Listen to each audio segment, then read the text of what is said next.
Bienvenue sur Tesla 3. L'info a été relayée sur la plateforme chinoise Weibo.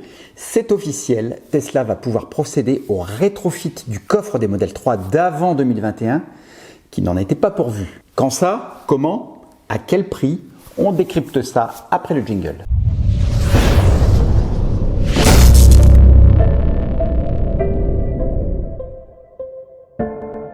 Dès la sortie du modèle 3, les propriétaires de modèle 3 se trouvaient un peu frustrés de ne pas disposer de l'ouverture électrique de leur coffre, ou trunk dans le jargon Tesla. Certains Chinois comme Anshou ou EVOFER ont saisi l'occasion pour proposer leur propre automatisation en aftermarket. Si certains bricoleurs ont sauté sur l'occasion, d'autres redoutaient de voir leur garantie affectée ou ne se sentaient pas de taille d'effectuer la modification par eux-mêmes.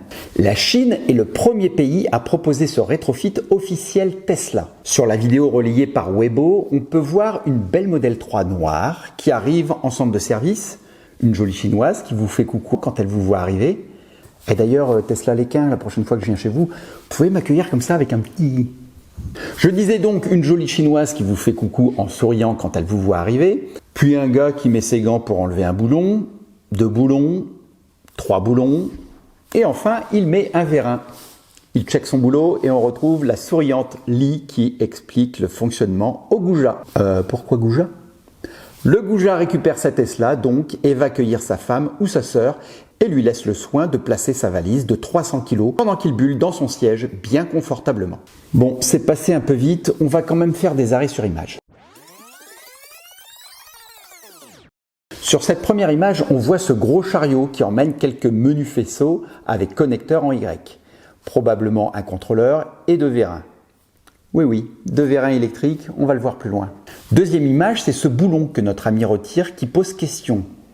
Est-ce du cinéma ou est-ce pour passer le câble d'alimentation du vérin, comme on peut l'imaginer quand on voit ces autres images? Si c'est le cas, on n'est pas du tout sur la même configuration que les modèles 2021 et plus, et du câble qui passait à travers le montant arrière.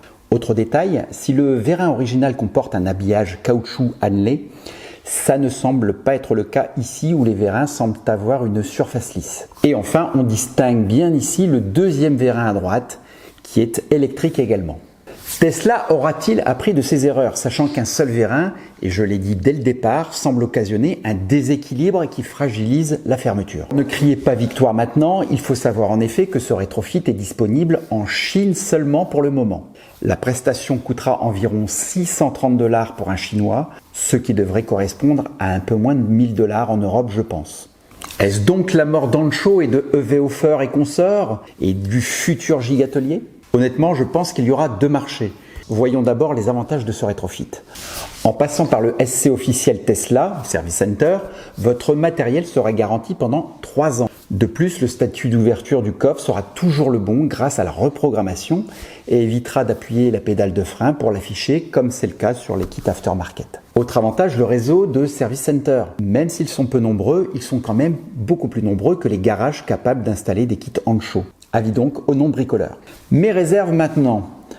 Le rétrofit n'est possible qu'en Chine pour le moment. Et même si on imagine que Tesla le proposera dans le reste du monde, on ne sait pas quand. Et quand on connaît la signification du coming soon d'Elon Musk, on a le temps de faire encore quelques milliers de kilomètres et de voir les mois passer. Et pendant cette attente, si on dépasse les 80 000 km ou les 4 ans de détention du véhicule, l'offre aftermarket restera la plus intéressante. En effet, pour 750 $ par exemple, oui d'accord, grâce au code TeslaSteff sur les sites en question, eh bien vous pourrez obtenir un kit pour votre trunk et pour votre frunk. Et en bonus, vous aurez le foot sensor compris que n'offre pas Tesla sur son rétrofit. Bien entendu, pour ce prix, vous n'avez pas la main d'œuvre, mais vous n'en aurez peut-être pas besoin si vous rejoignez le gigatelier du 3 avril. C'est la fin de cette vidéo, lâchez les pouces pour l'algorithme YouTube, ça donne de l'énergie à mes batteries. À très vite, ciao ciao.